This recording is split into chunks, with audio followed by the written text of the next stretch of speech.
The chamber of the Galactic Council was carved from a single moon. That was the first thing the human delegation understood as their shuttle descended toward the hollowed satellite, and it was meant to be understood. No species built a parliament inside a moon by accident.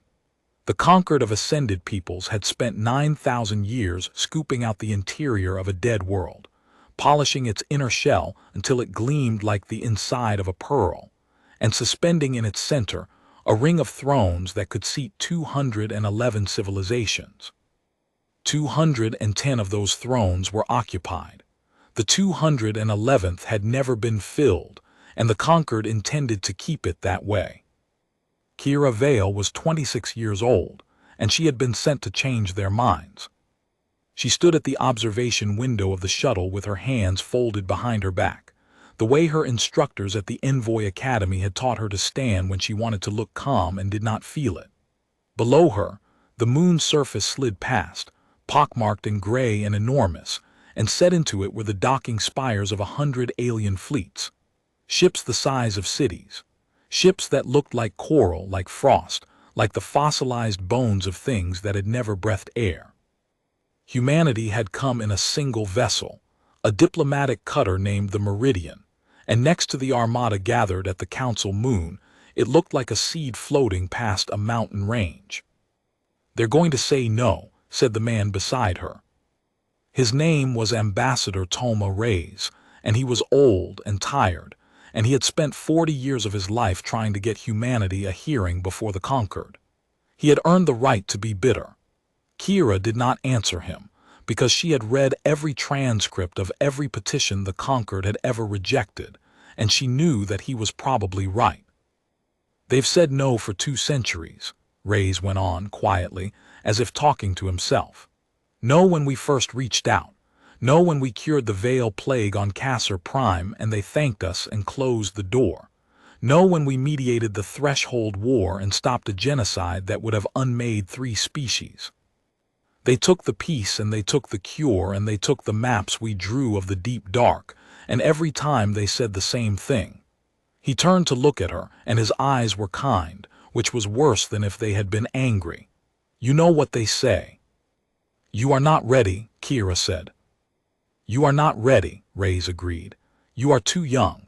Your species is a child screaming in a room full of elders. Come back in 1,000 years and perhaps we will listen. That is what they will tell you today, Envoy Vale, and they will tell it to you with such perfect gentleness that you will almost believe they are doing you a kindness." He looked back out the window. "I wanted you to hear it from me first, so it doesn't cut so deep." Kira watched the docking spire rise up to meet them. She was the youngest full envoy Earth had ever produced. She had been chosen for this precisely because she was young. The conquered respected age above almost everything, and Earth strategists had reasoned, in a fit of either brilliance or desperation, that sending a youth to plead for humanity's maturity was a kind of honesty the elder races might find disarming. Kira suspected they had simply run out of old diplomats willing to be humiliated. "I don't need it to not cut deep," she said. "I need to understand why they keep saying it. Bitterness doesn't teach me that. So tell me the real reason, Ambassador, not the one they say out loud." Reyes was quiet for a long moment. "Fear," he said at last. "But they'd rather die than call it that." The airlock cycled, and they stepped out into the moon. The conquered did not walk its members through corridors. It floated them. Kira and Reyes were guided into a translucent sphere that detached from the docking spire and drifted out across the vast hollow interior of the moon, and Kira had to press her lips together to keep from making a sound. She had seen images. Images were nothing. The interior of the Council moon was a cathedral the size of a continent, lit from no visible source, and everywhere she looked there were the works of the ascended peoples. Hanging gardens grown from crystal, rivers of light that flowed upward, monuments to victories fought before humans had learned to chip flint. And in the center of it all, the great ring of thrones, and above the thrones, projected in light 3 kilometers tall so that no visitor could ever forget its scale, the sigil of the conquered itself. A closed circle, unbroken, complete. A circle that had no room in it for anything new. They want you to feel small, Reyes murmured. Don't fight it. You are small. So am I, so is everyone in this room in the face of what they've built. The trick is to feel small and still speak.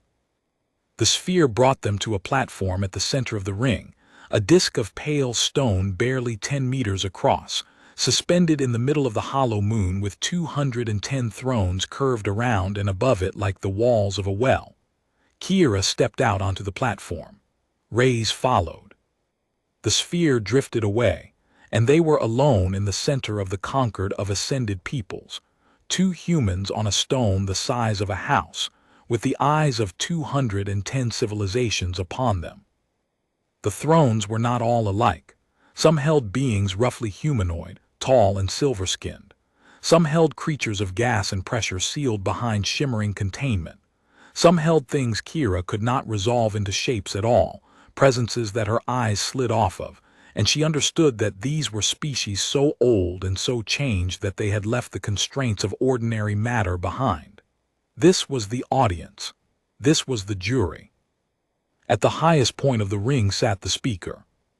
The speaker of the conquered was a member of the Alorn, one of the founding species, and its she, Kira had been briefed to say she, was beautiful in the way a glacier is beautiful, vast and slow and utterly without warmth. Her skin was the pale blue of deep ice, and her eyes were faceted like gems, and when she spoke, her voice arrived not through the air but directly in the mind, translated by the moon itself into perfect, resonant meaning. The petition of the human species is heard, the speaker said, and the words fell over Kira like cold water. For the 9th time in 2 of your centuries, you come before the conquered to request a seat among the ascended. For the 9th time, the conquered has convened to answer you. We honor your persistence. We do not mistake it for readiness. Kira felt Reyes tense beside her. Here it comes, his posture said, the gentle knife. Speaker, Kira said, and her voice, amplified by the moon, sounded strange to her own ears, clear and steady, more steady than she felt. I thank the conquered for its hearing. I ask only that before you answer, you allow me to speak, not to plead, to ask a question. A ripple moved through the thrones. Kira had broken protocol. Petitioners were meant to present, be judged, and depart. She had felt Reyes' hand twitch toward her arm and then stop. He had told her, on the long flight out, that if she was going to lose, she should at least lose in a way that cost the conquered something to refuse. She intended to. The speaker regarded her. You are young, she said, and there was something almost like curiosity in the cold voice. Younger than any voice your kind has sent. Very well, child, ask your question. The conquered will not fear a question. Then here it is. Kira lifted her chin. You say we are not ready. I have read the record of every time you have said it, and in that record I cannot find a single thing you have asked of us that we did not do. You asked us to prove we could keep peace, and we ended the threshold war. You asked us to prove we could heal rather than harm, and we cured the Veil plague and asked nothing in return. You asked us to prove we would not conquer, and we have never fired the first shot in 200 years of contact with a galaxy that outguns us 1,000-fold. She paused. So my question is this, speaker. What is the test? Tell me the test and Earth will pass it. Only tell me what it is. The silence in the chamber was total. And then the speaker did something that Kira had not expected, something that no briefing had prepared her for. She smiled.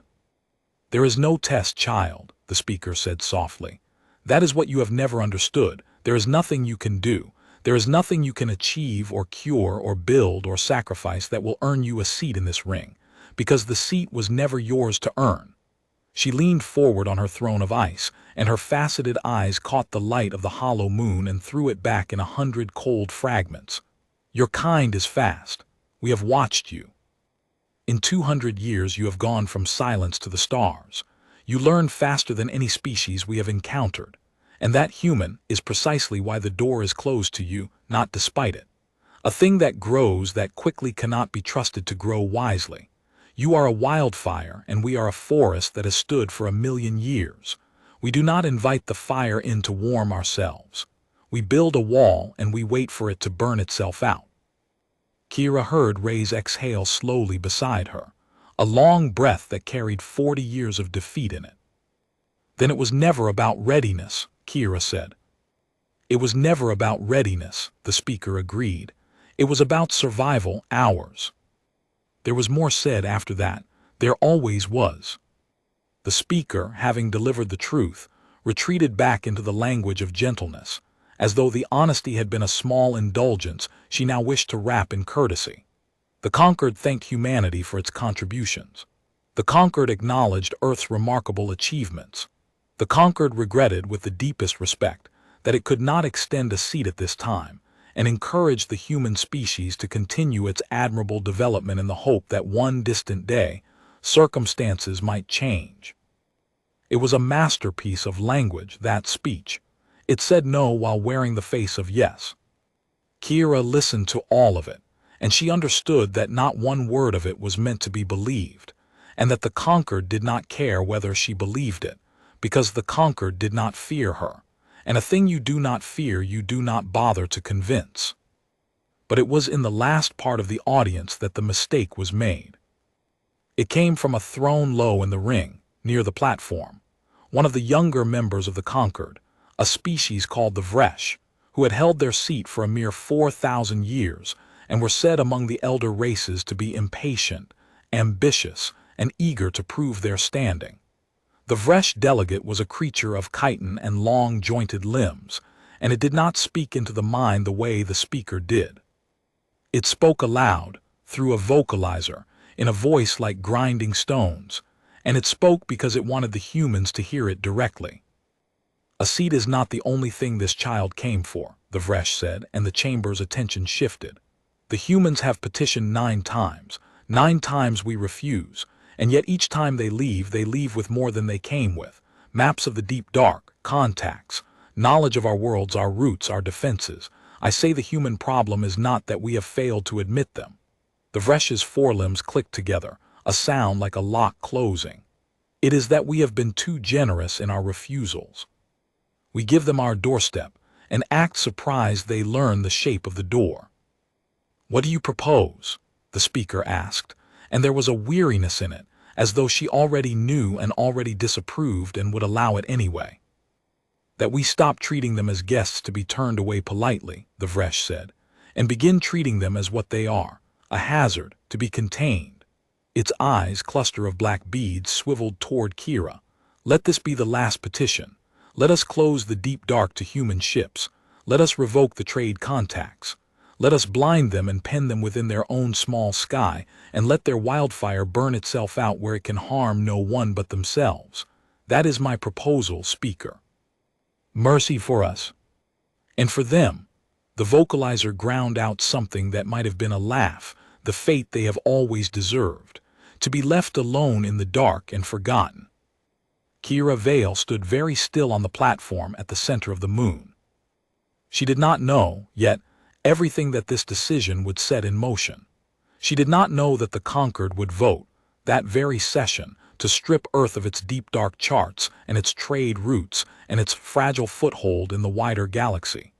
She did not know that in doing so they would take something that humanity had come to depend on and would leave a wound that would not heal quietly.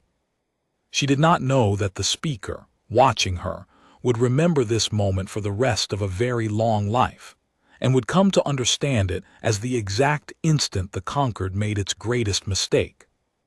She knew only that the oldest and wisest civilizations in the galaxy had just decided that the safest thing to do with humanity was to cast it out and shut the door. And she knew, with a certainty that surprised her, that they had chosen wrong. Speaker, Kira said, may I respond? You may not, the speaker said, not unkindly. The conquered will deliberate. You will be returned to your ship. Whatever we decide, you will be informed. She rose from her throne of ice, and 210 thrones rose with her, and the light of the great closed circle blazed 3 kilometers tall above them all. Go home, child. Whatever comes of this day, remember that we did not hate you. We simply could not afford you.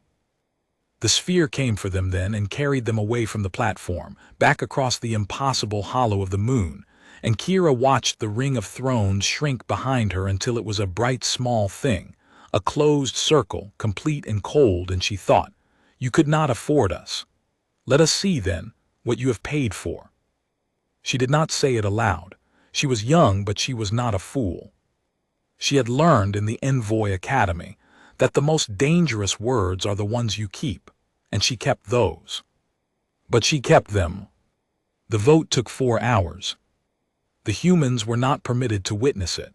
They waited aboard the Meridian, docked at the outermost spire of the Council moon, and Kira spent those 4 hours reading, not the transcripts this time, but the star charts, the deep dark charts, the maps of the interstellar medium between the settled worlds, the safe corridors through the folds of collapsed space where a ship could travel faster than light without being torn apart, the routes that humanity had spent 2 centuries painstakingly buying, trading, and earning access to.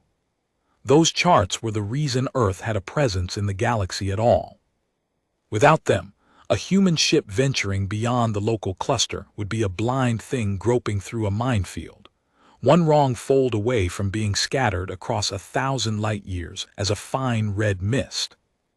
She was still reading them when Reyes came to the observation lounge and sat down across from her, and by his face she knew. "They voted," he said. "The Vresh proposal carried, modified, but it carried." He set a data slate on the table between them and did not look at it. Effective immediately, the Conquered revokes human access to all shared deep dark corridors. Our charts are declared Conquered property and rescinded. Trade contacts are suspended. Any human vessel found in Conquered map space after the grace period will be treated as a trespasser and turned back. Or destroyed if it does not turn. He rubbed his face with both hands. "They gave us 90 of our days to bring our ships home. After that, the door is closed, all of it." Kira looked at the charts glowing on her own slate, and understood that she was looking at something she would soon no longer be allowed to use. "How many ships are out there?" she asked, "beyond the local cluster right now?" 412, Reyes said. "Colony transports, trade freighters, research vessels. 2 long-range survey fleets pass the threshold. Some of them are 90 days from home even if they turn around this instant." He met her eyes. "Some of them can't make it back in time. Which means the Conquered has just told us very politely that a few thousand of our people are going to be stranded in space that we are no longer allowed to travel through. And when the grace period ends and those ships are still out there and they get turned back or fired upon," he stopped. "They know that, Kira. The speaker knows it. This isn't a wall, it's a noose. They mean to hurt us enough that we never come back." Kira was quiet for a long time. "They think we'll break," she said finally. "They think we'll do what any wildfire does when you cut off its air," Reyes said. "Burn low, turn inward, fight each other over the scraps. In 50 years we'll be a squabbling backwater penned in our own sky, exactly like the Vresh wants." He laughed without humor. "And the terrible thing, Envoy, is that they might be right. Because they've watched 100 young species hit exactly this wall, and every single one of them broke against it. That's how the Conquered knows it works. It's worked 200 times. 200 times, Kira repeated. 200 times. She stood up. She walked to the observation window, where the Council moon hung enormous and gray and impervious, and she looked at it for a while. And then she said the thing she had been turning over in her mind for 4 hours. "Then we do the one thing none of those 200 species did," she said. "We don't break, and we don't come back to beg. We do the third thing." Reyes waited. "We make the charts ourselves," Kira said. "All of them. Every corridor, every fold, every safe route through the deep dark. The ones they've just taken from us and the ones they never showed us at all. We map the galaxy without them, and when we're done, we won't need their door. We'll have built our own." Reyes stared at her. Then he laughed again, And this time there was something underneath the bitterness, something that had not been there in 40 years. "Do you have any idea," he said slowly, "how long it took the Conquered to map the deep dark? How many species, how many thousands of years, how many ships lost?" "Yes," Kira said. "I read it on the way out." She turned from the window. "It took the founding species 11,000 years and the graves of 100 fleets. Because they did it the only way they knew how, one ship at a time, feeling their way through the dark, learning each fold by dying in the ones that killed them." She held his gaze. "They think that's the only way it can be done, because it's the only way they know how to do it. That's their whole philosophy, Ambassador. Slow, careful. One step, then wait 1,000 years, then one step more. It's why they've survived 1,000,000 years, and it's why they can't imagine anyone doing it any faster. And we can. We're the fastest learning species they've ever seen," Kira said. The speaker said so herself. She said it like it was a disease. A slow, cold clarity was settling over her, the same clarity she'd felt on the platform. "They cast us out because we grow too fast to trust. So let's grow. Let's grow so fast it frightens them. Let's take the exact thing they're afraid of and turn it into the thing that saves us." She picked up her slate, the one glowing with the deep dark charts she was about to lose. "They gave us 90 days. 90 days before the door closes. I don't want to spend those 90 days getting our ships home, Ambassador. I want to spend them getting ready." "Ready for what?" Kira looked at the charts one last time. Then she closed the slate. "For the long dark," she said, "where they can't follow and won't look and never expect us to survive." The Meridian left the Council moon that same day, and the moment it cleared the Grace boundary, Kira Vale stopped being an envoy. There was nothing left to be an envoy about. The Conquered had said no, finally and completely, and there would be no 10th petition. So on the long flight home she became something else, though she would not have had a word for it yet. She became the voice of a plan, and the plan was reckless, and enormous, and almost certainly impossible, and she spent every waking hour of the journey refining it, because she understood that a reckless plan presented badly gets a young woman laughed out of the room, and a reckless plan presented well can move a world. By the time the Meridian reached Earth, she had it. She presented it to the Conquered Response Assembly. The emergency body Earth had convened the moment the vote's outcome reached home. She stood before 300 of the most powerful people in the human sphere, heads of the colony worlds, admirals of the fleet, the directors of every deep space consortium, and she told them that the Conquered had made a mistake, and that she intended to make them regret it, and she told them how. They did not laugh. Kira had been half-braced for laughter, but the room that heard her was not in a laughing mood. 412 ships were stranded beyond a closing door. Every family with someone on those ships was watching. And when a young envoy stood up and said, "We will not beg, and we will not break, and here is the third path," she was saying aloud the thing that a wounded species desperately needed to hear. The Conquered mapped the deep dark one ship at a time, she told them. One fold at a time, feeling their way. It's why it took them 11,000 years, and it's why they believe no one can do it faster. But we don't have to feel our way. We have something they never had at the moment they started, something they've grown too old and too cautious to use to its limit. She let the pause stretch. We have 100,000 ships worth of sensor data already, from 2 centuries of flying their corridors. We have every human mind, every human machine, and the willingness to point all of it at a single problem at once. They mapped the dark by sending ships in and mourning the ones that didn't come back. We're going to map it by teaching our machines to model it, every gravity gradient, every fold, every fatal current, so precisely that our ships know where the deep dark will kill them before they ever fly it. We don't need to lose 100 fleets. We need to lose 0. We need to be so much faster and so much smarter that by the time the Conquered notices we're gone from their sky, we're already halfway across the galaxy in one they never charted.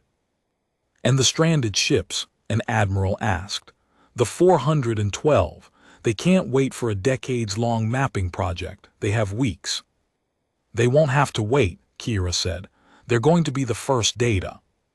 Every one of those 412 ships is sitting in deep dark space right now, measuring the medium around it whether it knows it or not. We stop ordering them home. We reorder them out. We tell them, don't run for the door, run for the dark. Push farther than the conquered charts go, measure everything and send it all back. They think they're stranded. She looked around the room. I'm telling you, they're pioneers. They're the leading edge of the largest survey any species has ever attempted, and they don't even know it yet. We turn the conquered's cruelty into a head start. We take the 412 ships they meant to strand, and we make them the vanguard of a human galaxy. The room was silent for the length of 3 heartbeats. Then the admiral who had asked about the stranded ships, a hard old woman named Sana Akoro, who had lost a granddaughter on a survey fleet past the threshold, stood up. My granddaughter's ship is 4 months from home, she said to the room, not to Kira. Under the Conquered's grace period, she's dead, turned back into unmapped space and lost, or shot for trespassing, or starved trying to make a crossing she can't make in time. She turned to Kira. You're telling me not to bring her home? I'm telling you, Kira said quietly, that home is about to get a great deal bigger, and that your granddaughter is going to help build it, if she's willing. Sana Akoro looked at her for a long moment. She was old enough to be Kira's grandmother. She had every reason in the world to want the safe answer, the small answer, the bring them home and shut the door answer that the conquered expected of a frightened, defeated species. She'll be willing, Sana said at last. She's my granddaughter, and she'd rather map a galaxy than crawl home to a smaller one. She looked around the assembly at 300 faces. I've flown conquered corridors for 50 years, hat in hand, waiting for them to let us in. I'm done waiting. She jabbed a finger at Kira. This one's right, not because it's safe, because it's the only path that ends with us standing up instead of kneeling. I'm with the envoy, who else? It did not carry unanimously, nothing that large ever does. There were those who argued for caution, for negotiation, for a 10th petition and a 100th. But the tide in that room had turned the moment Sana Akoro stood, and by the end of the session the Conquered Response Assembly had voted, and the vote was to begin. They gave the project a name that night. Someone proposed calling it the Reclamation, and someone else the Long Dark Survey, and there was a whole afternoon of the kind of naming argument that large human endeavors always seem to require. But it was Kira who ended it, almost by accident, when an admiral asked her what she thought they were really building out there in the dark the Conquered had abandoned to them. A door, she said. They closed theirs, we're building our own. And so it was called the door. The 90 days ended, and the Conquered's door closed, and for a while it seemed to the ascended peoples that the human problem had solved itself. The last human ships withdrew from the shared corridors. The trade contacts went dark, where there had been a steady, irritating pressure of human presence at the edges of conquered space, petitions, freighters, survey vessels always pushing a little farther than they were welcome. There was now silence. The Vresh, who had proposed the containment, addressed the Conquered in the months that followed and declared the matter concluded. The wildfire, it said, had been walled off. It would burn low now, and turn inward and consume itself, exactly as the 200 young species before it had done. The Conquered could return its attention to the slow, patient business of eternity. The speaker of the Conquered did not share the Vresh's confidence. She could not have said why. The Aelorn were not given to unease. They had outlived 1,000,000 years by refusing to be moved by things that had not yet happened. But the speaker had watched the young human envoy on the platform, had watched her ask *, tell me the test and we will pass it *, had watched her face when the truth was given, and she had not seen there what she had seen in the faces of the 200 species before. She had seen no despair.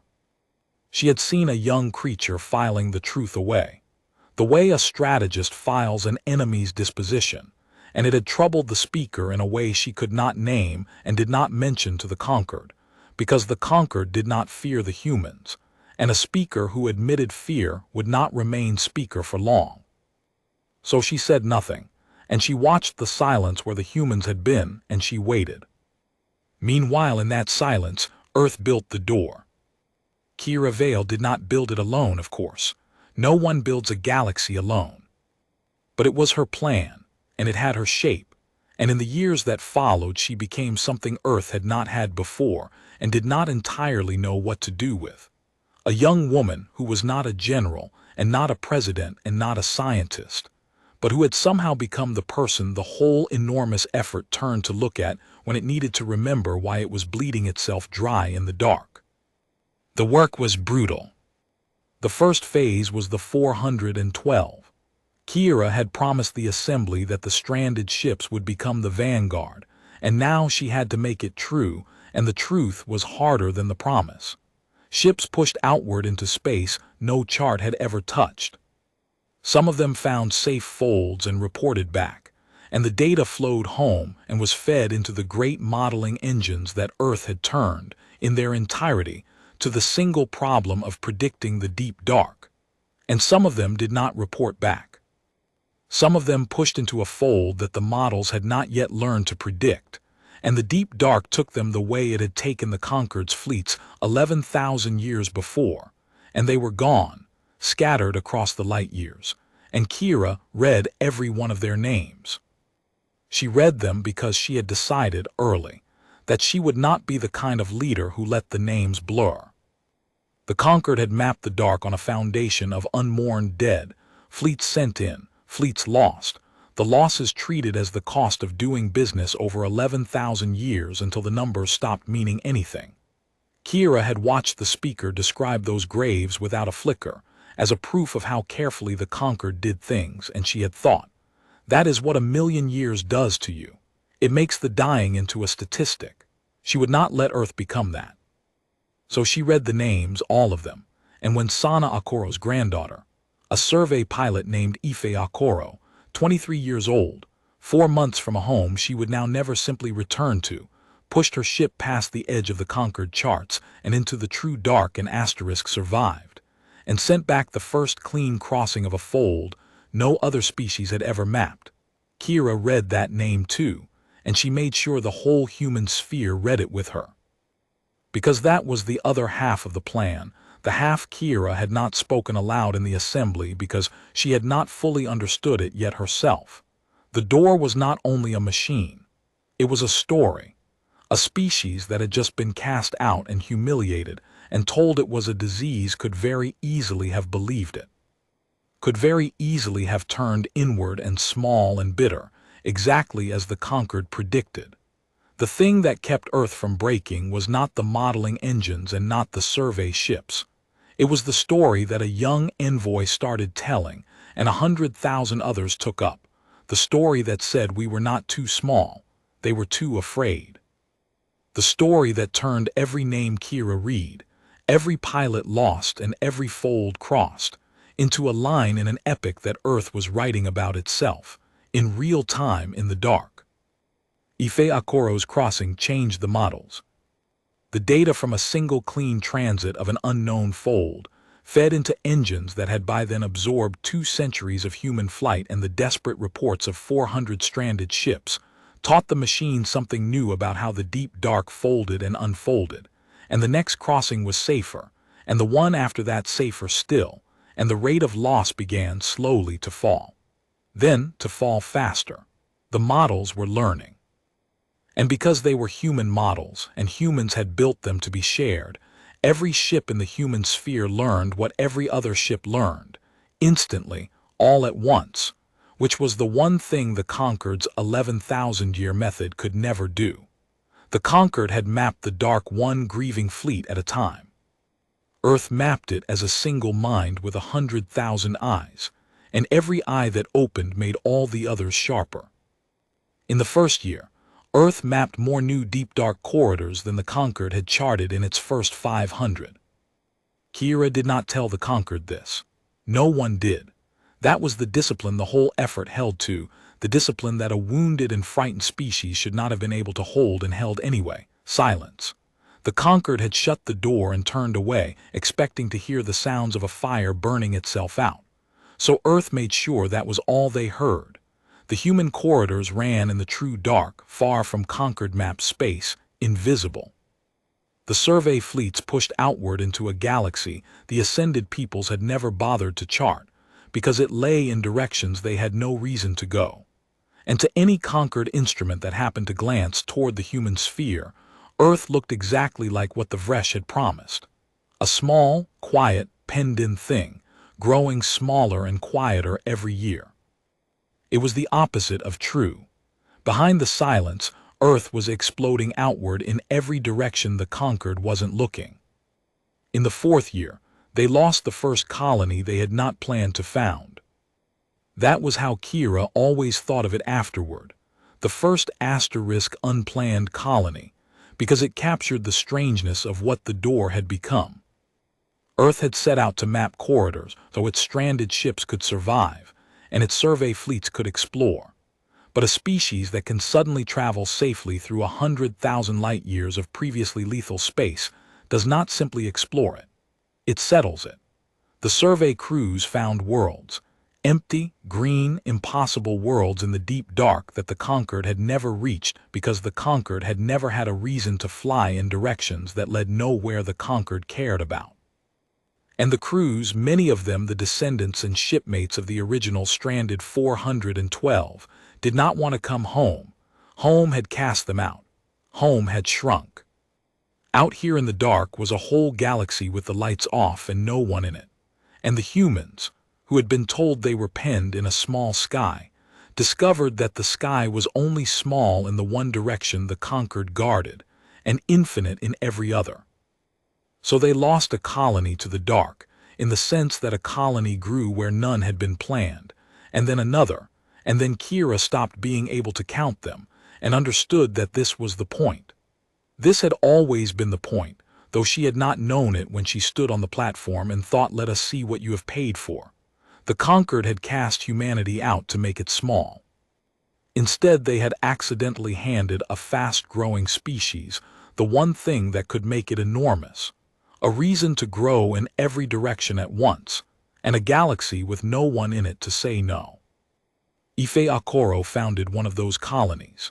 The survey pilot who had made the first clean crossing set her ship down on a world 30,000 light-years from Earth, in a spiral arm the conquered had never named, and she called her grandmother across the whole human network to tell her, and Sana Akoro, who was very old now and did not have many years left, wept, and then laughed, and then said the thing that got repeated across the human sphere until it became a kind of proverb. "They told us to go home," Sana said, "so we did. We just decided home was everywhere they weren't." Kira Vale heard that, and she wrote it down, because she had learned by then that the survival of a people is made of sentences like that one, sentences that turn a wound into a boast, and she made sure it was carved into the foundation stone of the first human structure ever built in the deep dark, a way station at the confluence of 9 of the new corridors, the first true crossroads of the human galaxy, the place they had already, half-jokingly and then entirely seriously, begun to call the door. By the 10th year, the door was no longer a plan or a project. It was a nation. A nation that stretched across a quarter of the galaxy, in directions the conquered had never mapped, connected by corridors the conquered did not know existed, inhabited by a species the conquered believed to be a dying ember in a small and distant sky. And still Earth said nothing, and still the conquered watched the silence and mistook it for the quiet of a fire going out. But silence like that cannot last forever, because a galaxy is a large place, but it is not infinite, and a species that grows in every direction at once will, eventually, grow into a direction that someone else is standing in. In the 12th year, a human survey ship, mapping a fold in the deep dark 31,000 light-years from Earth, in a spiral arm no human had ever reported reaching, crossed into a region of space that was not empty. It was, in fact, extremely occupied. And the beings who occupied it had not been seen by the conquered of ascended peoples in 400,000 years, because the conquered had spent 400,000 years making very, very certain that they were never seen again. There is a moment in every great endeavor that no one plans for and no one forgets, and for the door it came in the 7th year, when everything nearly ended. Kira Vale was 35 then, and the years in the dark had changed her. She was no longer the young envoy who had stood on a platform and asked for a test. She had become the keeper of a project so large that no single mind could hold it, and the burden of that had put a stillness into her that people sometimes mistook for coldness, and that Rays, who knew her best, understood as the particular quiet of someone who has learned to carry the names of the dead without letting them crush her. The door had grown enormous. It had also grown fragile, in the way that all fast-growing things are fragile, and in the 7th year the fragility very nearly killed it. It began with a fold called Meridian's Reach, named for the old diplomatic cutter that had first carried Kira out to the Council moon, back when humanity still believed the door it wanted was the Concord's. The Reach was one of the great arteries of the human network, a corridor through folded space that connected the inner human sphere to the whole outward-growing frontier, and for years the models had flown it flawlessly. And then, in the 7th year, the models were wrong. The deep dark is not a static thing. That was the lesson the Reach taught at terrible cost. The folds shift.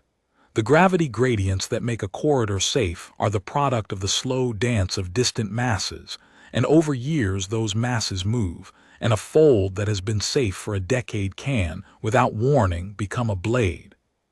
The Concord had learned this in its 11,000 years of mapping, had learned it the way they learned everything, through the graves of fleets, and had built their charts with vast margins of caution, flying only the folds that had been stable for millennia and treating any that shifted as forbidden forever.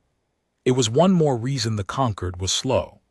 They did not fly a fold until they were certain it would never change, and certainty like that takes an age to earn.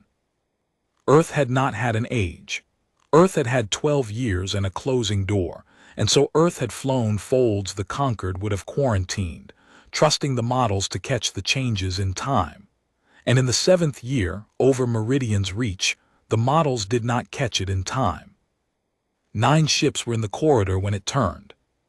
Colony transports full, 11,000 people, families, children, the ordinary human freight of a species building homes in the dark.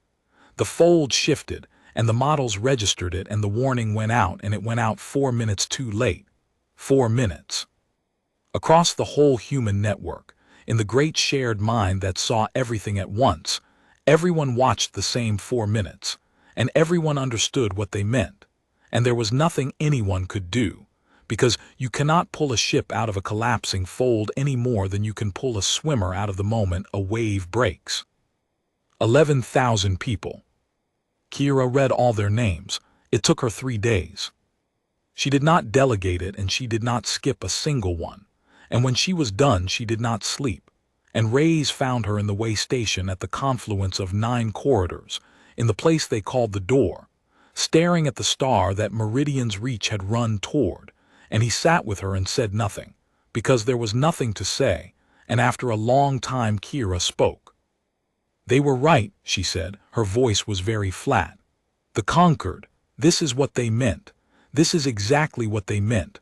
A wildfire, fast and careless, and it burns the ones who follow it. 11,000 people are dead because I told a species to fly folds that weren't certain, because I was in a hurry. Because I wanted to prove something to a ring of thrones on a moon. Kira, they fly only the folds that have been stable for 1,000 years, she said, and I called that cowardice. I stood in the assembly and I called their caution a disease, and they buried 100 fleets learning to be that careful ambassador, and I thought I was better than them, and now I've got 11,000 names and I'm not sure I'm better than anything." She turned to look at him, and her eyes were dry, which was worse than if she had been weeping. Maybe the Concord's right. Maybe the reason no young species survives this wall is that the wall is asterisk true. Maybe we do burn out. Maybe I'm just the one holding the match. Rays was old, and he had spent a lifetime learning what to say and what not to say, and he understood that this was the hinge of the whole thing. Not the fold, not the 11,000, but this moment in this room, where a young woman who carried a species on her back decided whether the door was a triumph or a crime. He chose his words the way you choose your steps on ice. When the conquered lost a fleet, he said slowly, what did they do? Kira didn't answer. You told me, Reyes said. On the flight out 14 years ago, you'd read all of it. When the conquered lost a fleet to a fold, what did they do with that fold? They quarantined it, Kira said. Forever marked it forbidden, never flew it again. And what did they learn from it? Kira was quiet for a long moment. And then, slowly, the answer she had known for 14 years and had never once applied to herself surfaced through the grief. Nothing, she said. They learned nothing. They just marked it and turned away. Every fold that killed a conquered fleet is a black mark on their charts and an empty space in their understanding. They never asked asterisk why. They just said never again and walked around it. She sat up straighter. That's why it took them 11,000 years. Every death taught them one place not to go. It never taught them how the deep dark actually works. And the models, Reyes said gently. The ones that were 4 minutes too late over the reach. What are they doing right now, this second, with the data from those 4 minutes? Kira closed her eyes. Learning, she whispered. They're learning why the reach shifted. They're learning what a shifting fold looks like asterisk before asterisk it shifts. 11,000 people didn't die to teach us one place not to go. Her voice caught for the first time. They died to teach the whole network how to see a fold turn before it turns. Every ship everywhere all at once. It'll never happen this way again. Not because we'll quarantine the reach. Because we'll asterisk understand asterisk it. That, Reyes said, is the difference between you and the Ring of Thrones, Kira, and it is the whole difference. The conquered mourns its dead by turning away from what killed them. You mourn yours by learning it so completely that it can never kill again. They call that recklessness. I have lived a long time, and I am telling you it is the opposite. It is the deepest respect for the dead that any species has ever shown. You do not let their deaths mean nothing. You make their deaths the reason the next 11,000 live. He put his old hand over hers. Do not let the conquered story into your head at the very moment you are proving it false. 11,000 people are dead. Grieve them. Read their names, all of them, every year forever. And then use what they taught you to make sure the dark never takes another soul the way it took them. That is not the wildfire. That is the light. Kira Vale sat with that for a long time in the way station, at the heart of the human galaxy. And then she got up, and she went to work, and she did not order Meridian's reach quarantined. She ordered it studied. Every ship in the human network for a year fed everything it saw about shifting folds into the great shared mind, and the models learned the one thing the conquered had never in 11,000 years bothered to learn.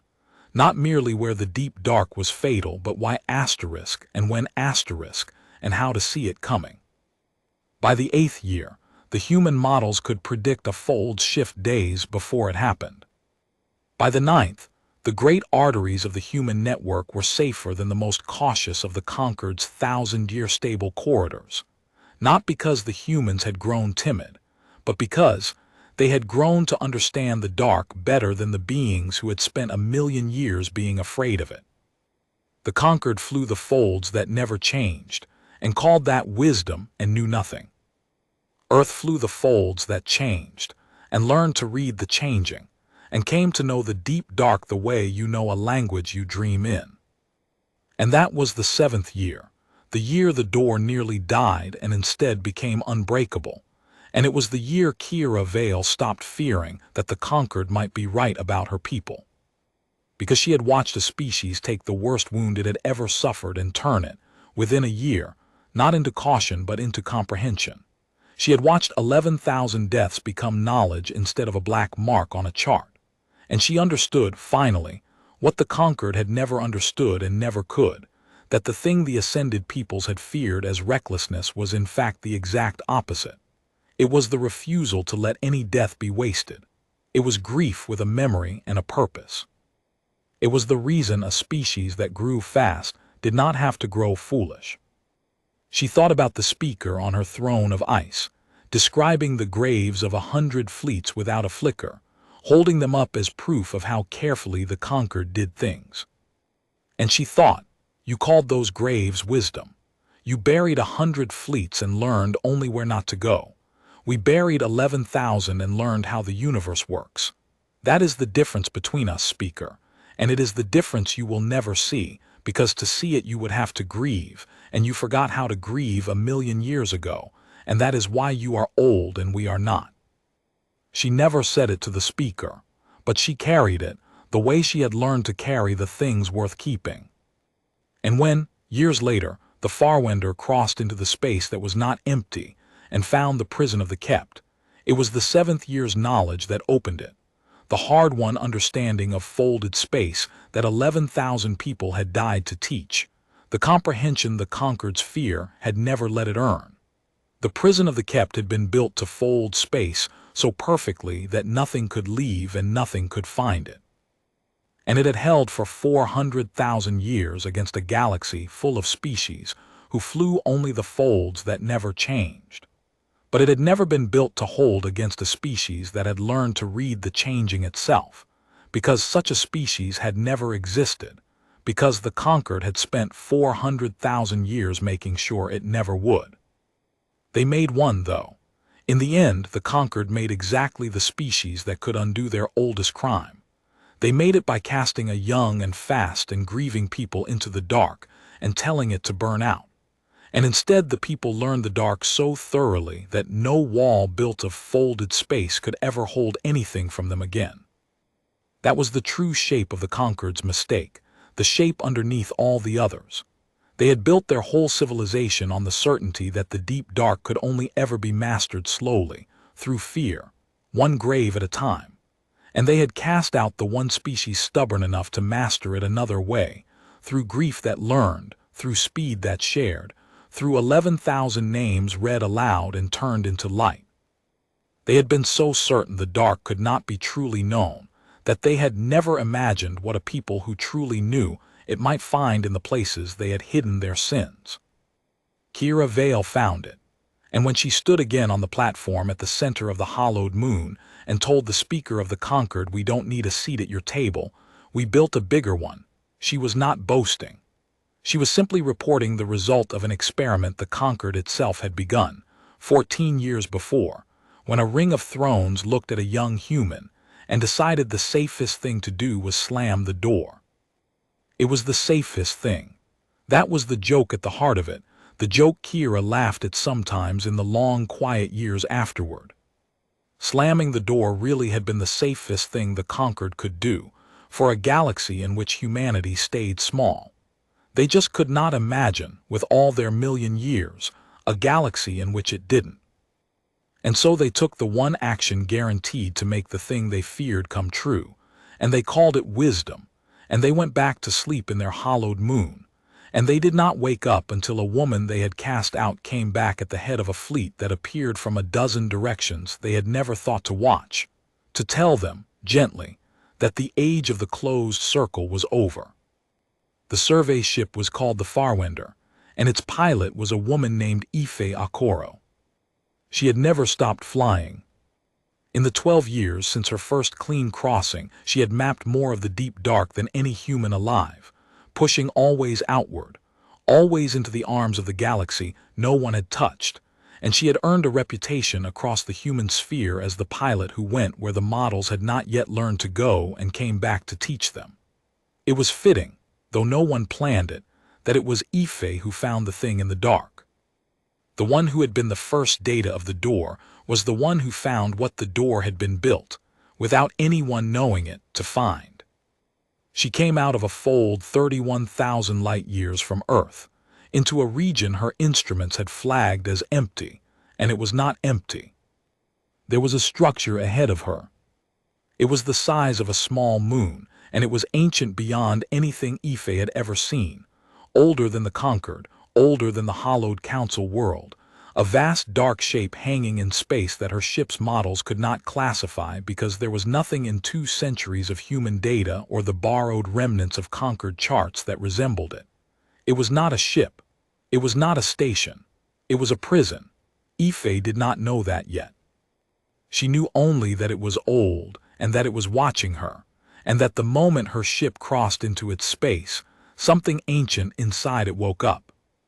Her instruments filled with signal, not a weapon. A message being broadcast on frequencies that predated the Concord's founding, in a mathematical language so old and so pure that the Farwender's translation systems, built on 2 centuries of human contact with alien minds, seized on it and cracked it within minutes, because the message had been designed, across 400,000 years, to be understood by anyone who finally came. The message said, "We are still here, whoever you are, if you can hear this. We are still here and we have not forgotten and we are still waiting for someone to open the door." Ife Akoro sent everything back to Earth, and then, because she was who she was, she did not run. She held her position at the edge of the ancient structure, and she began, carefully, to listen. What the Farwender had found, Earth learned over the following months, was the oldest crime in the galaxy. The beings inside the structure called themselves, in the closest human translation, the Kept. They were the survivors, the descendants of survivors, across an unfathomable span of time, of a species that had existed before the Concord of Ascended Peoples was founded. In the deep past, when the galaxy was younger and the founding species of the Concord were themselves young and frightened and fast-growing, there had been another people, a people who grew faster than any before them. A people who reached the stars in a rush, who learned faster than their elders could comprehend, who frightened the ones who came before exactly as, 400,000 years later, humanity would frighten the conquered. And the elders of that ancient age had done what elders do. They had not been able to compete with the fast young people, and they had not been willing to share the galaxy with them, and so they had contained them. Not by casting them out into a sky they could grow beyond. The elders of that age had been cannier than the conquered, or perhaps only crueler. They had built a prison in the deep dark, a structure that folded space around itself so that no ship could leave it and no ship could find it. And they had sealed the fast young people inside. And they had told the rest of the galaxy that the fast young people had gone extinct, burned themselves out, destroyed themselves with their own recklessness exactly as everyone had always known they would. It was a lie, the founding lie. The story the conquered had been telling itself for 400,000 years to justify everything it did to every young species that came after. The fast ones destroy themselves. We have seen it, contain them for their own good and ours. The proof was the extinction of the kept. And the extinction of the kept was a fiction, because the kept had not gone extinct. They had been imprisoned. They had survived. For 400,000 years they had lived inside their prison, generation after generation, refusing to die, broadcasting a message that no one could hear because the elders had built the prison too well, too far in the dark, in a direction no conquered ship would ever fly. Until a species arrived that grew in every direction at once, until the door. Kira Vale was 40 years old when the Farwender's message reached Earth, and she had spent her whole adult life building a thing she did not fully understand the purpose of, and now she understood it.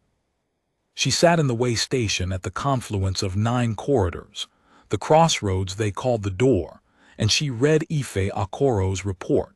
And she understood that the Conquered's greatest mistake was not that it had cast humanity out. It was that in casting humanity out, it had sent the one species fast enough and stubborn enough and vast enough to finally reach the crime the Conquered had built its entire civilization on top of.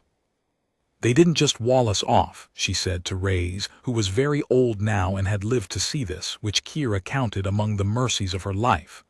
They walled off the last time they did it too, 400,000 years ago, and they've been standing on the wall ever since, calling it wisdom. She set down the report. The whole conquered ambassador. The whole closed circle. It's built on a grave they told everyone was empty, and we just found out it isn't. Reyes, who had spent 40 years being told you are not ready by beings who had a corpse in their basement, laughed the way a man laughs when the universe finally, after a lifetime, makes a kind of terrible sense. "What are you going to do?" he asked. "I'm going to open the door," Kira said. Opening the prison of the kept was not simple. The elders of the ancient age had built it to hold, and it had held for 400,000 years, and the humans who came to open it were not gods. They were a young species with borrowed knowledge and a talent for learning fast. But learning fast was, in the end, the only tool the problem required. The prison folded space to trap what was inside.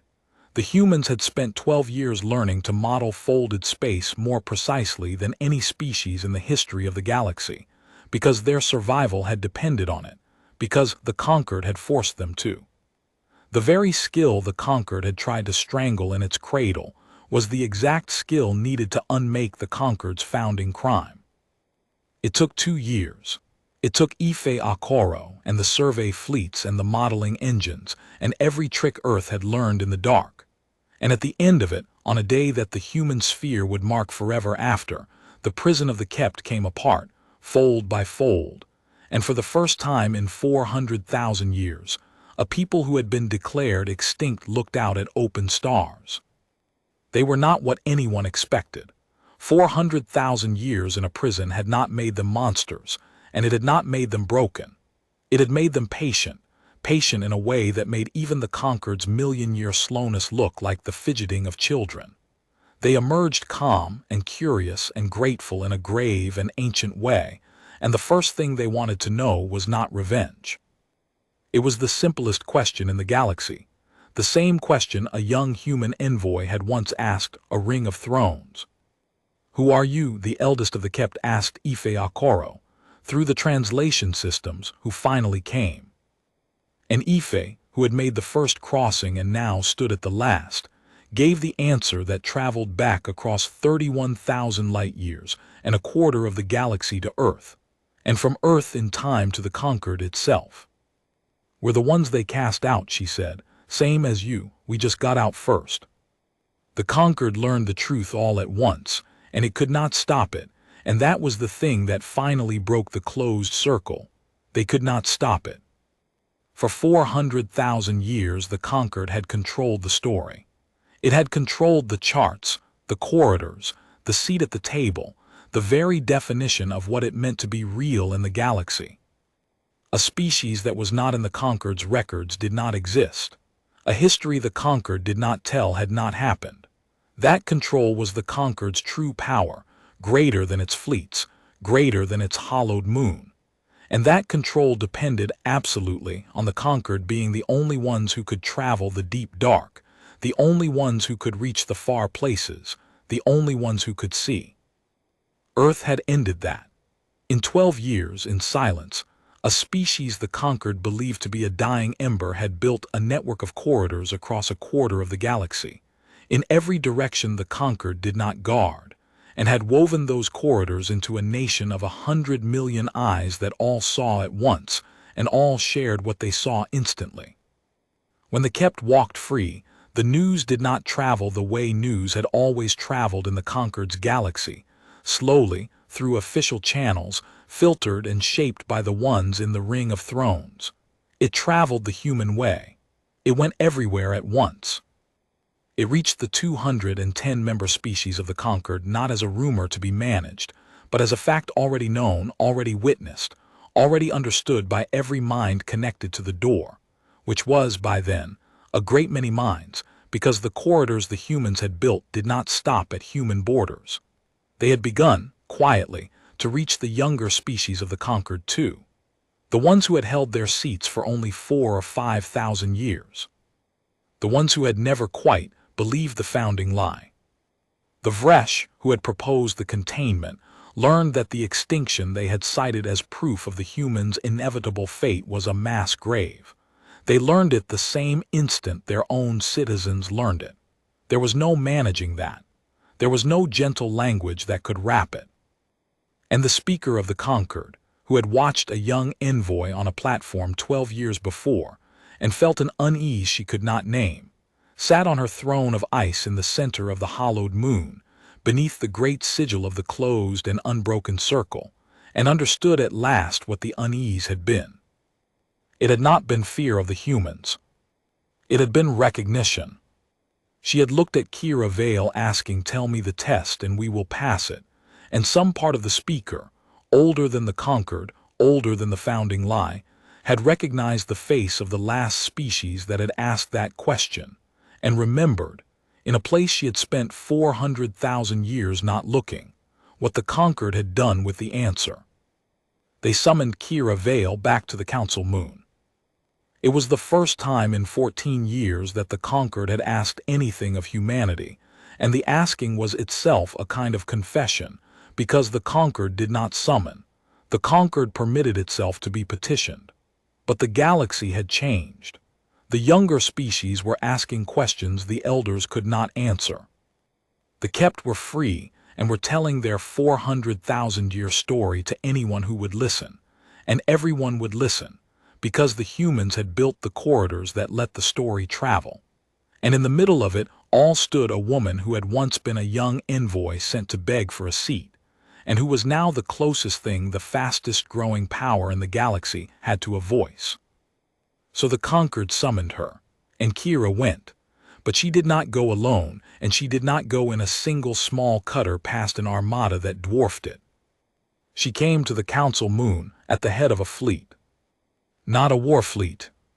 Kira had thought about that in the years of building, had turned over in her mind what she would do if this day ever came, and she had decided that the worst thing humanity could do, the thing that would prove the conquered right after all, was to arrive at the hollowed moon the way a conqueror arrives, guns forward, ready to make the elders pay. That was the wildfire the conquered had always feared. Kira had spent 14 years proving the conquered wrong about what humanity was, and she was not going to prove them right in the last hour. So the fleet she brought was not built to burn. It was built to be seen. Survey ships and corridor tenders and colony transports, the working vessels of a species that had spent 14 years quietly settling a quarter of the galaxy. And they arrived at the council moon not from the guarded direction the conquered watched, but from a dozen directions at once, out of folds the conquered had never known existed, appearing in the sky around the ancient parliament like stars switching on. That was the message, not "we can destroy you."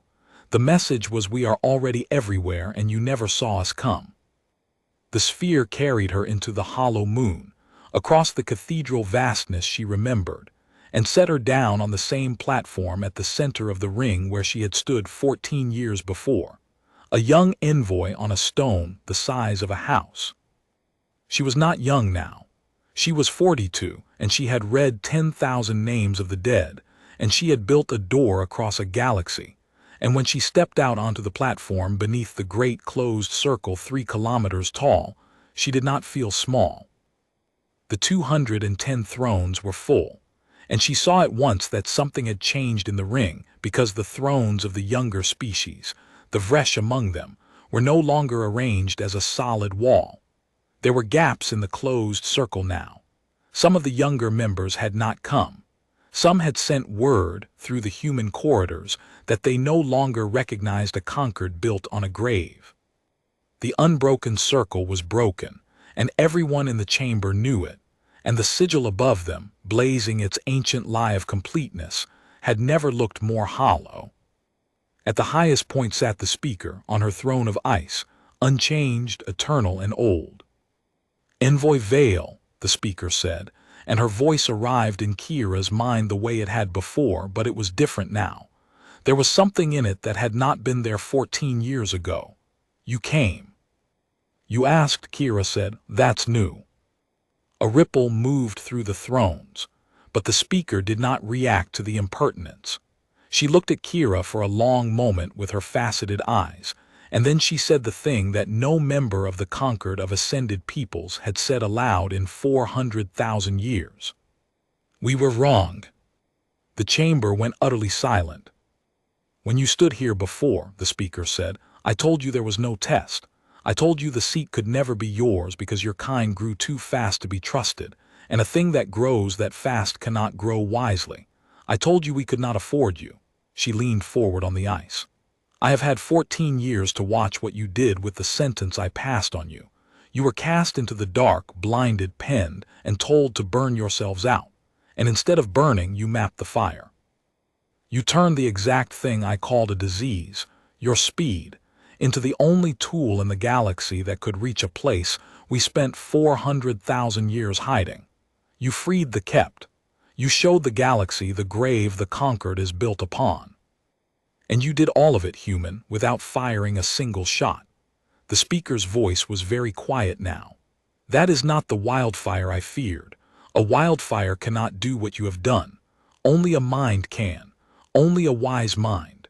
And I have spent my whole long life certain that wisdom could not grow that fast, and you have proven in 14 years that I did not know what wisdom was."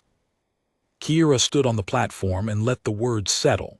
She had imagined this moment 1,000 times in the dark, and in none of her imaginings had it felt like this. Not triumph, not vindication, but something graver and colder and more true. "You want to offer me the seat now," she said. "Yes," the speaker said, "the seat is yours. The 211th throne, empty since the founding, is offered to the human species, with the full honor of the conquered, and my personal—" She paused over the word. "An ancient creature reaching for something it had not used in an age, my personal regret, for the years and the lives that my error cost you." And there it was, the thing that 14 years of humiliation and 2 centuries of petitions had been aimed at. The seat. The closed circle opening at last to admit humanity into the company of the ascended. Everything Toma Reyes had bled 40 years for. Everything the young envoy on the platform had once thought she wanted more than anything. Kira looked up at the empty throne, the 211th, waiting for her. And she understood, finally and completely, why it had always been the wrong thing to want. "No," she said. The word fell into the hollow moon and did not echo, because there was nothing in that vast cold space that had ever expected to have to carry it. "The seat isn't a gift," Kira said. "It never was, it's a leash. It always was, the whole circle is." She turned slowly, taking in the 210 thrones, the gaps where the younger species had refused to sit, the great blazing lie above them all. "You built a galaxy where being real means having a throne in this ring, where a species that isn't in your records doesn't exist, and a history you don't tell didn't happen, and the only way to matter is to be let in by you. That's the true prison, speaker. Not the walls you built for the kept. The idea that you get to decide who's real. The kept spent 400,000 years waiting for you to open a door. We didn't wait 14, because we figured out the thing you're still afraid to say out loud." She looked up at the speaker on her throne of ice. "We don't need a seat at your table. We built a bigger table, and the door to it doesn't close." "Then why did you come?" the speaker asked, and it was not a challenge. It was a genuine question, the question of a creature that had run out of the certainties it had lived by for 1,000,000 years. "To tell you it's over," Kira said gently. "Not the conquered. You can keep your ring and your moon and your closed circle as long as you like. It's the story that's over. The story where the elders decide and the young ones beg, and the ones who grow too fast are contained for everyone's good, and the graves stay buried and called extinctions. That story held for 400,000 years because you controlled who could see. And we ended that, not with fleets, with corridors. The galaxy can see now, speaker. All of it all at once, the human way. And a galaxy that can see for itself doesn't need a ring of thrones to tell it what's real." She spread her hands. "You cast us out because you were afraid of what we'd become if you let us grow. And in casting us out, you sent us in the one direction that let us grow into the thing that ends the fear. Not by conquering you, by outgrowing the whole idea of you. That's your greatest mistake. Not that you snubbed us, that you snubbed the one species that could turn a snub into a door." For a long moment, the speaker of the conquered said nothing. 210 thrones, and the gaps between them, waited. And then the speaker of the conquered, oldest of the Alorn, keeper of 1,000,000 years and a founding lie, did the second thing Kira had not expected her to do in 14 years. She rose from her throne of ice, and she inclined her head, slowly, stiffly, as though the gesture were a muscle unused since before the conquered was born, to a human woman standing on a stone the size of a house. "Go home, child," the speaker said, and this time the ancient words meant the opposite of what they had meant before. "Wherever that is now." "Everywhere you aren't," Kira said, and it was not a boast, it was just true. She turned and the sphere came for her, and it carried her back across the impossible hollow of the moon, and she watched the ring of thrones shrink behind her exactly as she had 14 years before. But this time the circle was broken, and this time she was not being sent away. This time she was leaving. The story spread the way all human stories spread now, everywhere at once, along the corridors of the door. The younger species left the conquered within the year, not all of them, but enough that the closed circle never closed again. Some joined the human network. Some struck out on their own into the deep dark, now that they knew it could be crossed by anyone willing to learn fast enough. The kept built a world of their own in an empty arm of the galaxy, and asked the humans to teach them the corridors, and the humans did freely, the way they gave away everything they learned, because that was the one weapon the conquered had never understood and never could, that a thing shared does not divide, it multiplies. And the conquered of ascended peoples endured, smaller now, in its hollowed moon, a parliament of elders presiding over a galaxy that had quietly stopped asking their permission to exist. Kira Vale lived a long time.